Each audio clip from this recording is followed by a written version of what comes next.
मेघालय के मुख्यमंत्री कॉनराड संगमा के कार्यालय पर सोमवार 24 जुलाई को तुरा में भीड़ द्वारा किए गए हमले के मामले में अब तक तकरीबन 40 लोगों को पकड़ा जा चुका है। वर्टिकल बार तुरा में 24 जुलाई को सीएम सचिवालय में भीड़ द्वारा अचानक हुए हमले में जिनको भी गिरफ्तार किया गया है, उन्हें वीडियो फुटेज के सबूतों के आधार पर न कि किसी राजनीतिक मंसूबे से यह कहना है। मुख्यमंत्री कोनराड संगमा का वर्टिकल बार संगमा शुक्रवार को एक प्रेस कॉन्फ्रेंस के दौरान तुरा में हुए घटना का ब्यौरा दे रहे थे कि वास्तव में वहां क्या हुआ था। वर्टिकल बार मालूम हो कि विपक्ष द्वारा घटना में कई राजनीतिक लोगों के पकड़े जाने के बाद यह बयान आया था कि पुलिस अपनी राजनीतिक आकाओं के इशारे पर काम कर रही है, जिसका जवाब देते हुए मुख्यमंत्री ने यह साफ किया कि जिनको भी गिरफ्तार किया गया है, उन्हें वीडियो फुटेज के सबूतों के आधार पर न कि किसी राजनीतिक मंसूबे से vertical bar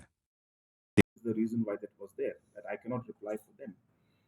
But as I said, that the arrests that are being made are purely on the basis of evidence, and the evidence is clear because the video recordings are there, and based on these video recordings and evidences, the action is being taken.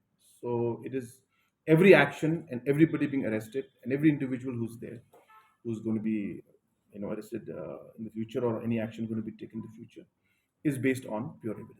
Well, sir, DGP has mentioned that it was done, pre-planned conspiracy was done with an intention to going up to the extent of murdering you. Because this is a big statement that DGP has made. So, what do you have to say about this? No, that of course only DGP can tell you, and only the inquiry that is going to come in will then finally give the clear picture of what it was. But as I said, that I mean, whatever happened, it is unprecedented in one way. And when Chief Minister is going with the intention to really solve the problem, we are going with the intention of doing good for the people, and and all the different development works that we're doing. I mean, there could be people who hate us, but obviously this kind of action cannot be justified in any way, and it is wrong for anybody to think that they can take the law in their hand in this manner and get away with it. So the police, of course, being an unprecedented situation and an incident, of course, they have their own way of inquiring and look into it. So the best thing to do is to allow the police to do their part in terms of taking necessary steps and action to catch the people who are involved in this, and finding out also the reasons and the purpose of what really was the intention. Because as I said, the NGOs mentioned that they had no clue on who these people were, and this was said right in the room while the stones were being pelted at us. The NGOs repeated again and again, said that we have no idea, sir. We were just few people. We have come for a non-violent way of finding a solution. This is an issue that's important to us, and we don't know who these people are. And so let us allow the police to do its work. And I have repeated uh, myself again and again. I have This is exactly my stand with the police, and I'm telling you the same thing: is that everything that has to be done has to be on the basis of evidence and as per the rules. Sir, there's a mass arrest that has taken place. The incident that happened, uh, I had gone there to meet the different NGO groups. And if you recall, the invitation was given to all the NGOs who would like to meet the Chief Minister on that particular day.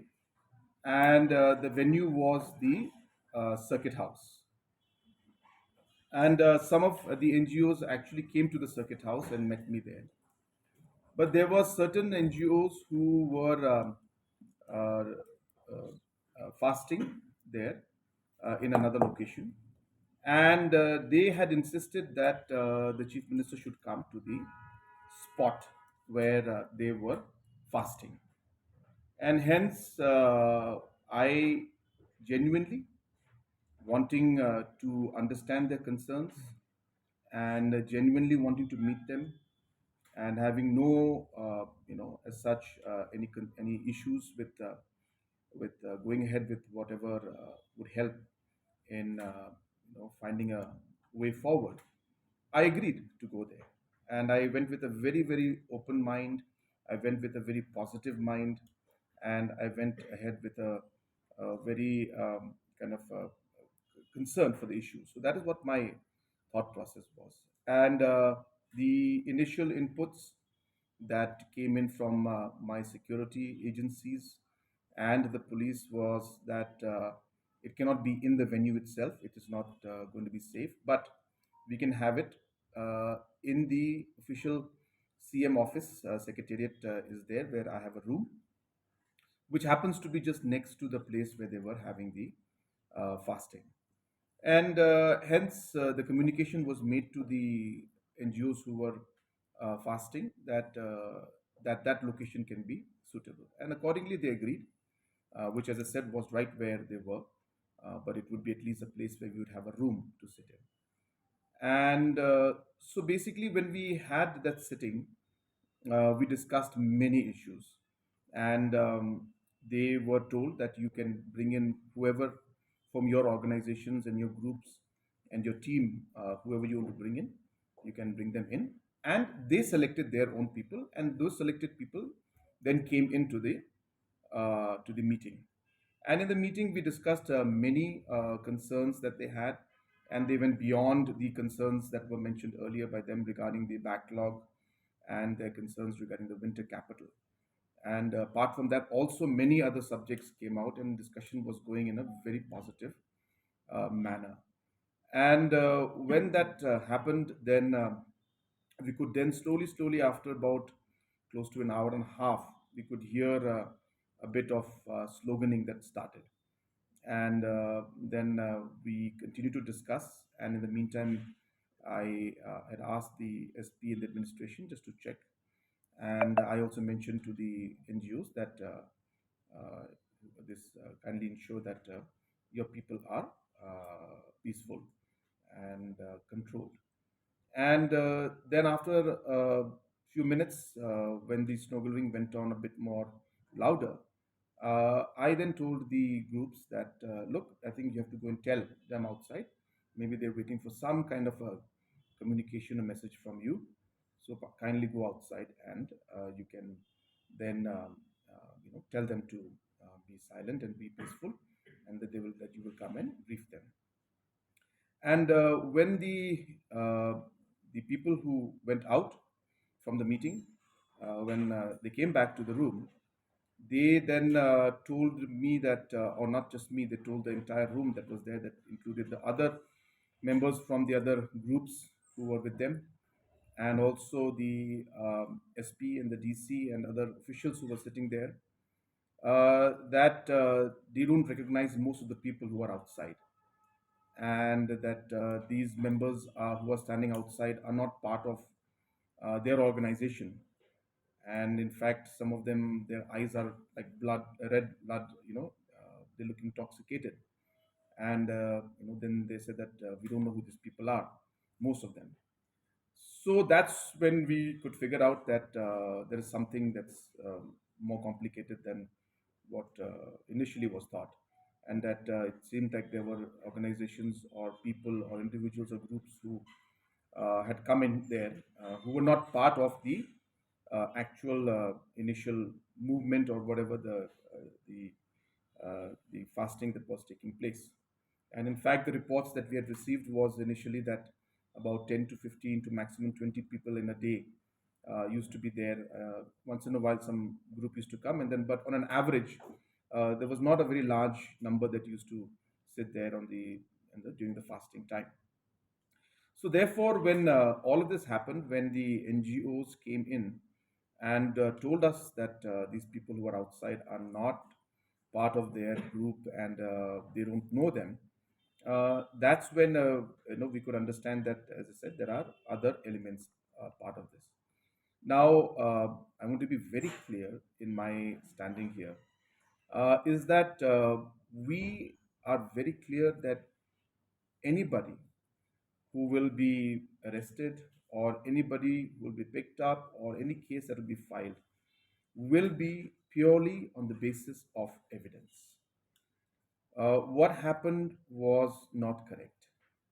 And when we had gone with a very, very positive intention, and we had gone with the concerns of the people, and I had no reason to agree to their request of going to the location.